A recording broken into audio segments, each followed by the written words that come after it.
Well, it appears it's going to be a gloomy day all day. We had the sun for one day. Not near enough to recharge my batteries for sure, but the winds yesterday certainly helped. I did a video yesterday about leaving the meadows and how happy I was with the horses and how they raced, and eager to watch the horses race last night. Many of you know Ready for Landing is a favorite of mine, and quite frankly, he just did not race good. I spoke to James after, and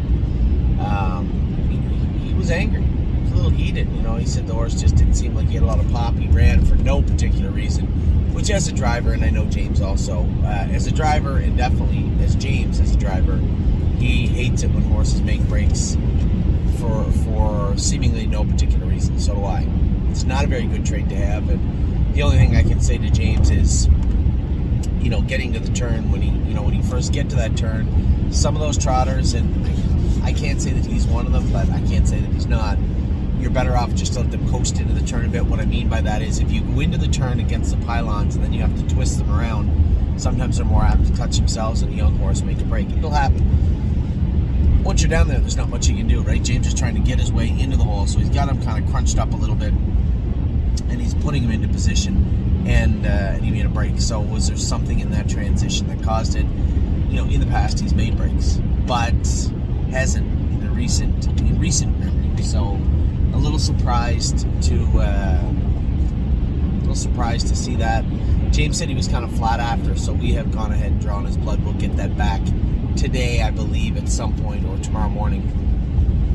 I'd like to see something show up that would explain what took place after the break. We can talk all day about what maybe caused the break, but nevertheless it's done. And I don't think it was anything that needs any immediate attention. Like, there was no mechanical issue that caused it. James said he was trotting fine. He just made the break for no reason. He said there was no particular reason, and then was flat afterwards. So that's all the information I have on yesterday. Obviously, we're going to draw his blood today and see what that says. But I guess yesterday was a change for two horses. One, Ready for Landing. Another race like that is going to force my hand into changing his staking. I certainly can't pay a horse into the Beal that looks ordinary in a maiden race. Is he going to come on? Yes, but he has to come on in such a way that he becomes a very good horse. And I can't say that he won't, but obviously there has to be a spark. There has to be something that says, that is what I'm waiting for. Now, as I say that we may have to change his staking and amend it a little bit for Ready for Landing, which is fine. It's not the end of the world. There may be some amending the other way for another horse that raced yesterday when Time Is On My Side. Remember, I said I'd like to see that spark. Well, I certainly saw that spark yesterday from him. I had 2 or 3 people message me about how good he looked, and not owners particularly. These were just people that watched the race and thought that the horse looked impressive, because he did. He did look very impressive. And as good as he looked, he felt even better. So I don't know how much that changes, how much that moves the goalposts in regards to the staking for Time Is On My Side. And as I said, I'm not going to jump the gun on Ready for Landing yet. He's got one more start. That's next week, to show me something. Well, first off, show me something in his blood. If his blood comes back, there's no high points on it. There's nothing to work on. A little troubling. Now you got till next week to show me something. And that's not to say we're just going to scrap everything, but we're going to have a real serious look at his staking. And then on the other side of that coin is Time Is On My Side. Probably going to have a little look-see, a little closer look-see at his also. Now here's a horse that looked very good in his race yesterday. Really took it to them and just looked impressive in every aspect. Good on the gate, followed perfectly, attentively, looked to attack, and when I gave him the cue, merciless. You can't ask for a more perfect race than he put in yesterday. And although that doesn't scream Grand Circuit horse, because he did only kind of beat up on a kind of a little bit of a watered down numbers 2 February field, it does give you pause also and say, this horse looked good. Now, even further to that point, I haven't pulled the trigger on it yet, but I think we are going to maybe turn him in for 3 weeks, Tim said he's still got, he can still win this class once more, and that will remain the fact until he comes back. Do we go in and just scoop that other, again, don't ever take anything for granted in this business, but do we just go in and theoretically scoop that other $5,000 up? Because by the time we get him back, it'll be time to go to the races, go to the stakes. So maybe we do just go in one more time, and every little bit counts. Go in and just scoop that other little bit up, and then hopefully, and then turn him out for 3 weeks. I have to look when his first stake exactly is, right? That's what I have to look at. Where does he need to be first? And I'll be looking at that this afternoon. So although we won't amend anything today, definitely for Ready for Landing, give him a reprieve for now. I'm going to be taking another serious look at Time Is On My Side. Now, I did, while we're on the topic of staking, I did have a couple of our clients message me and ask about, one in particular was, why do we have Yves St. Camp paid into a couple of horses, but more particularly Yves St. Camp, why is he paid into the Kentucky Fair as well? If he goes to Kentucky and goes early enough, the fair final goes for $50,000 or something, and they go for decent money. Keep in mind, we bought Halakai out of the fairs, and I think she made like $50,000-$60,000 racing in the fairs this year.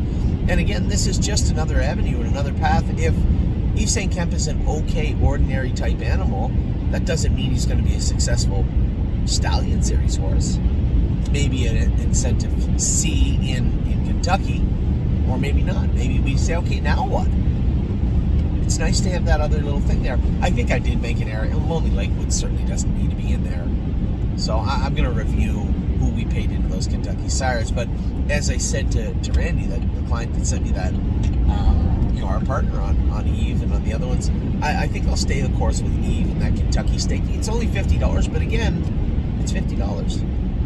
And we're trying our best to be conservative and frugal this year, so we will remove Lonely Lakewood. And I forget who the other horse was, but he's 100% Gymboree.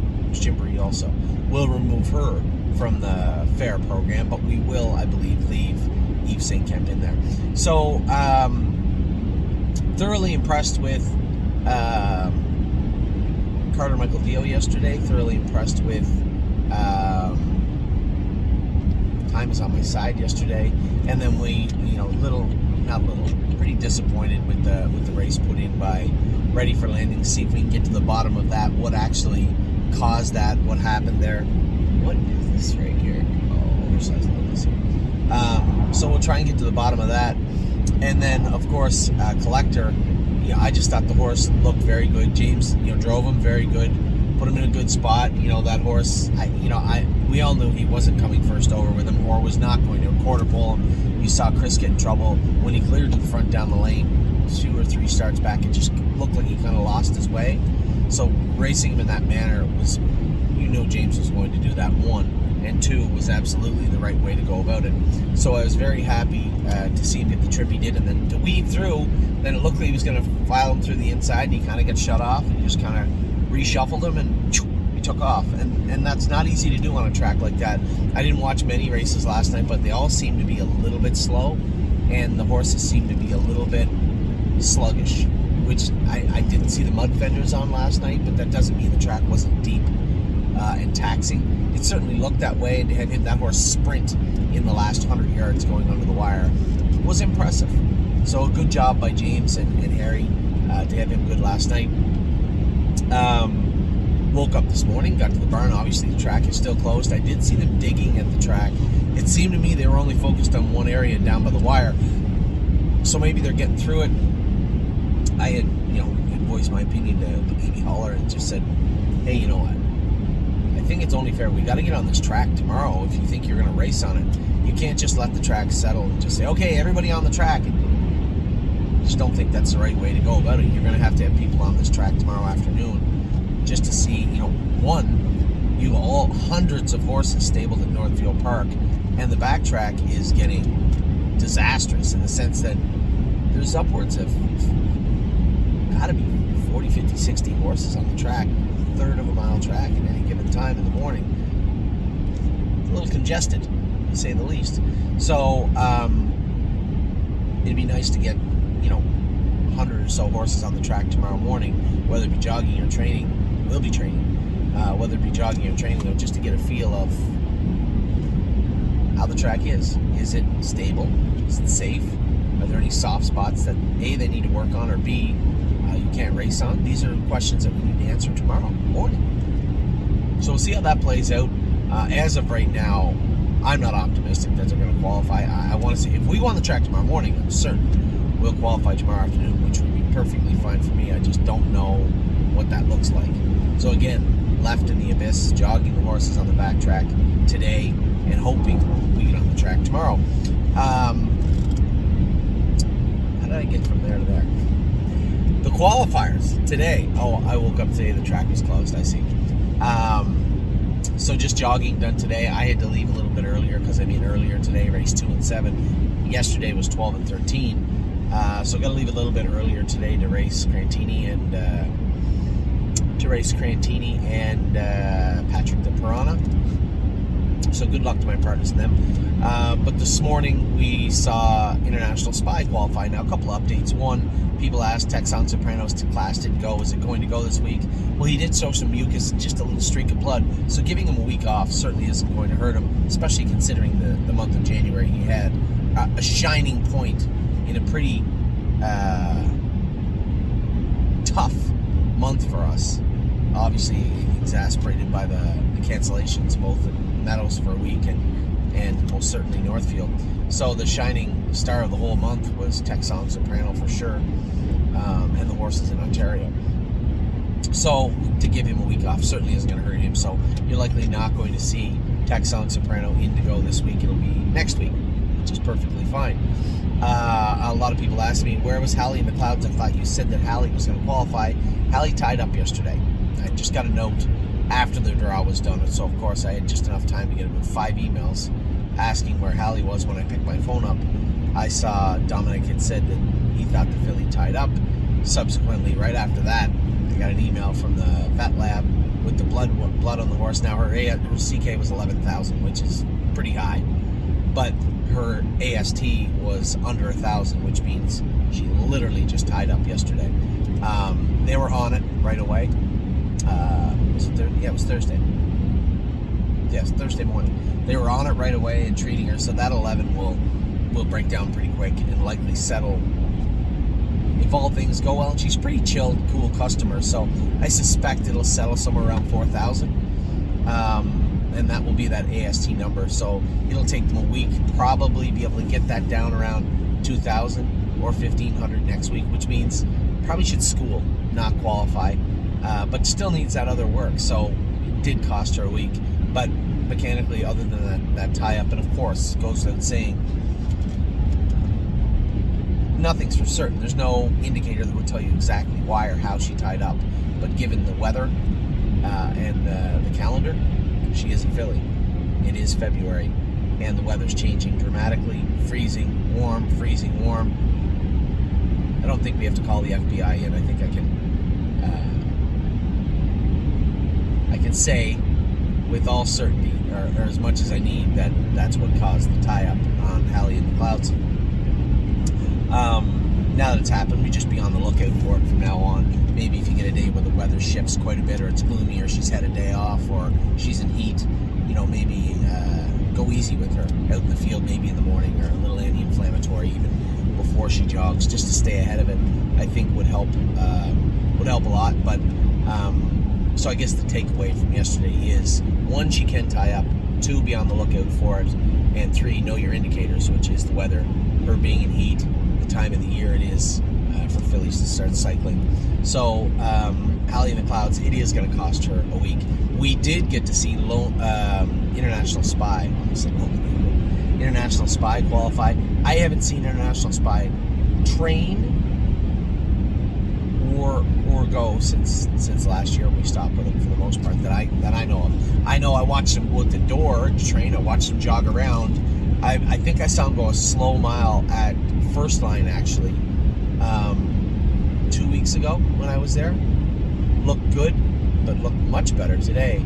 I saw him get away way back, and I'm like, oh my God, don't go a mile and 2.5 with this horse. He looks bad. He can't do Mohawk. I'm just going to have to bring him over to Pennsylvania or Ohio, and I don't have stalls in Ohio, so that means Pennsylvania. And then I watched International Spy go out. He looked good. Yeah, he got away a little tardy, but I think that's probably just Jonathan Drury following direction. I think Dominic probably told him we've been in 2.6, probably ready for 2.2, 2.3. Use your best judgment, which Jonathan clearly did. Got away last, get over the half. By the math, I looked at 102.3 last half and 101 last quarter and 30.3 for a young trotter. That was a good mile, especially for a trotter that, quite frankly, over the last 4 months, we didn't know, right? We did turn him out because he was sore last year. He was a big growthy colt. He had some issues that he was working on. We brought him back. Were they going to rear their head again? Was there going to be a problem with this guy? Can we get him to the track?